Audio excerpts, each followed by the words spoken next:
이재명 대표는 기자회견을 통해서 검찰 소환 조사에 당당하게 임했지만 국민의 한 사람으로서 매우 부당한 처사라고 주장했습니다. 국민의힘은 범죄 혐의가 소명되지 않았다며 사퇴 기자회견을 하는 게 맞았다고 역공했습니다. 국회 취재기자 연결합니다. 박기환 기자. 네, 국회입니다. 네, 그간의 얘기를 몰아서 한 것 같던데 이재명 대표 기자회견 내용 전해주시죠. 네, 이재명 대표는 신년 기자회견에서 검찰 조사에 대해 국민의 한 사람으로서 매우 부당한 처사였다고 지적했습니다. 그럼에도 소환 요구에 당당하게 임했다면서 자신의 사법 리스크가 아닌 검찰 리스크라고 선을 그었습니다. 이 대표는 또 불체포 특권을 포기할 뜻이 있느냐는 질문에는 상황이 달라졌다고 답했습니다. 직접 들어보시겠습니다. 지금은 검찰 그 자체가 권력이 되면서 수사 기소권을 그야말로 남용하는, 수사를 하는 것이 아니라 정치를 하는 상황이라는 점들을. 이 대표는 또 정치개혁과 관련해 대통령 4년 중임제, 결선 투표제, 국무총리 국회 추천제 등 개헌 관련 첫 입장도 냈습니다. 여기에 폭력적 국정을 정상화해야 한다며 윤석열 대통령의 영수회담을 거듭 요구했습니다. 이어서 들어보시겠습니다. 저는 이미 여러 차례 대통령과의 회담을 제안했습니다. 그 제안은 지금도 유효하다는 말씀을 드립니다. 일방통행 국정을 중단하고 실종된 정치의 복원에 협력해 줄 것을 거듭 촉구합니다. 이 대표는 이와 별개로 가계부채 대책 등이 포함된 30조 원 규모의 긴급 민생 계획을 발표하고 범국가 비상경제 회의 구성을 제안했습니다. 국민의힘은 이에 대해 처절한 방탄쇼라고 맞받아쳤습니다.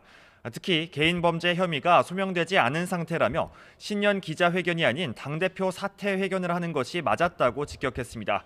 정진석 비상대책위원장은 이 대표의 처지에 비추어 한가하게 기자회견을 할 때냐면서 윤석열 정부의 발목 잡기가 아닌 일을 할 수 있도록 협조해달라고 말했습니다. 들어보시겠습니다. 측근들이 지금 재판을 받고 있고 구속돼 있고 하는 문제에 대해서 사과나 반성은 일체 없이 한가한 기자회견을 한 것이 아니냐 하는, 대통령이 지금 범죄 피의자와 면담할 때는 아니라고 생각합니다. 네, 이태원 참사 유족들의 공청회 상황도 알아보겠습니다. 어떤 이야기들이 나왔습니까? 네, 이태원 참사 국정조사 특별위원회는 오후 2시부터 희생자 유가족과 생존자, 상인들의 공청회를 진행하고 있습니다. 유가족들은 참사 당일 희생자들의 위치를 포함해 구체적인 상황을 알 수 없었다고 지적했습니다. 먼저 들어보시겠습니다. 다목적 체육관으로, 다시 순천향병원으로, 한남동 주민센터로, 또 다른 병원으로 울부짖으며 전전하며 찾아단 끝에 강동 성심병원에 우리 가영이가 있다는 것을 알게 되었습니다. 가영이를 찾아 나갔던 지 12시간 만이었습니다. 또 참사 현장에 있던 가족이 어떤 사고를 당했고 어떤 조치를 받았는지 등 정확한 기록을 확인하려 경찰과 소방 등에 연락을 해봤지만 아무도 알려주지 않았다면서 눈물을 감추지 못했습니다. 이어서 들어보시겠습니다. 저는 지금도 우리 오빠의 행적에 대해 알지 못하고 아무도 우리 오빠에 대해 수사해 주는 이가 지금 현재까지도 없습니다. 처음부터 국가가 투명하고 성숙하게 대처해줬다면.